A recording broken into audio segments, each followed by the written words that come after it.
নামাজ পড়বে, 2 নম্বর রমজানের সিয়াম পালন করবে, 4 নম্বর নিজের হেফাজত করবে, স্বামীর মালের হেফাজত করবে, 4 নম্বর স্বামীর অধীনে স্বামীর ইতাআত করে দুনিয়া গড়বে। এই নারীকে আল্লাহর নবী বলছেন ওর জন্য জান্নাতের 8টা দরজা খোলা থাকবে, যে দরজা ইচ্ছা সেই দরজা দিয়ে জান্নাতে যাবে, কোনো চিন্তা রবে না, রবে না। এবার পুরুষের পালা। আপনি বেটা ছেলে হয়েছেন, পুরুষ হয়েছেন, মরদ হয়েছেন, আপনার বিবি আপনার কথা শুনবে কেন? আপনার বিবি আপনার ছেলে পেলে মানুষ করবে কেন? শুনিলেন পুরুষদের ডিউটি গুলো। আল্লাহ তাবারাকা ওয়া তাআলা বলেন, আর-রিজালু কাওয়ামুনা আলান নিসা।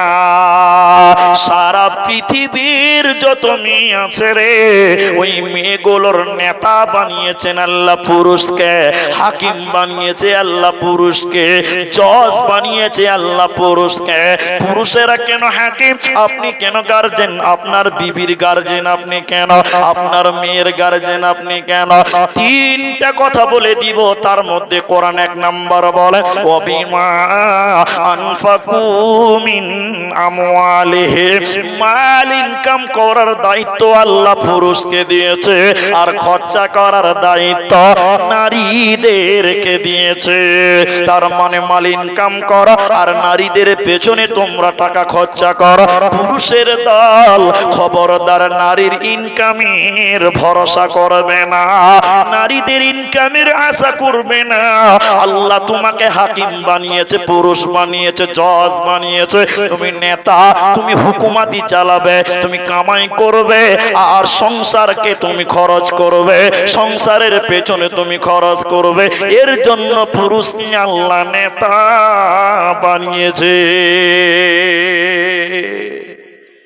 এখন আপনি নেতা, আপনাকে ইনকাম করতে হবে। একটা একটা করে হাদিস বলে অনেকক্ষণ লাগবে।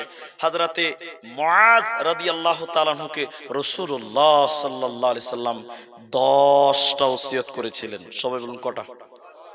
তার মধ্যে একটা বলি। আল্লাহর নবী বলেন, মুআয, মুআয রে, তোমাকে আমি 10টা ব্যাপারে ওসিয়ত করলাম। তার মধ্যে একটা হলো, তুমি যে মানের খাবে ওই সম্মানের খাবার তুমি বিবিকে খিলাবে। তুমি যে সম্মানের কাপড় পরিধান করবে ওই রকম সম্মানের কাপড় তুমি পরিধান করাবে বিবিকে।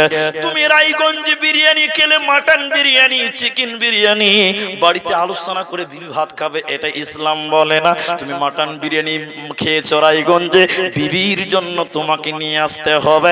যে মানের তুমি খাবে সেই মানের খিলাতে হবে, যে মানের পড়বে সেই মানের পড়াতে হবে।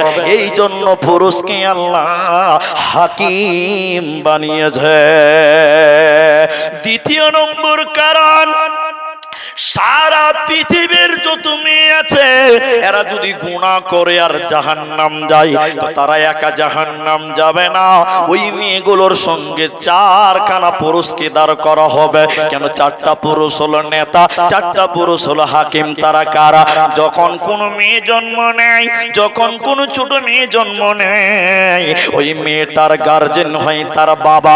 বাবা যদি মারা যায়, ব্রেন শট হয়ে গেছে, পাগল হয়ে গেছে, এই মেয়েটার গার্জেন হবে তার বড় ভাই। আর ভাই যদি বিয়ে দিয়ে দেয়, এই মেয়েটার গার্জেন হবে তার স্বামী। আর স্বামী যদি মারা যায়, এই মেয়েটার অভিভাবক হবে, গার্জেন হবে তার বড় বেটা। এখন আপনার বাবার অধীনে থাকাকালী কোনো মেয়ে যদি জিনা করে, চুরি করে, গুনাহ করে, নামাজ রোজা করবে না, কিয়ামতের দিন আল্লাহ বলবে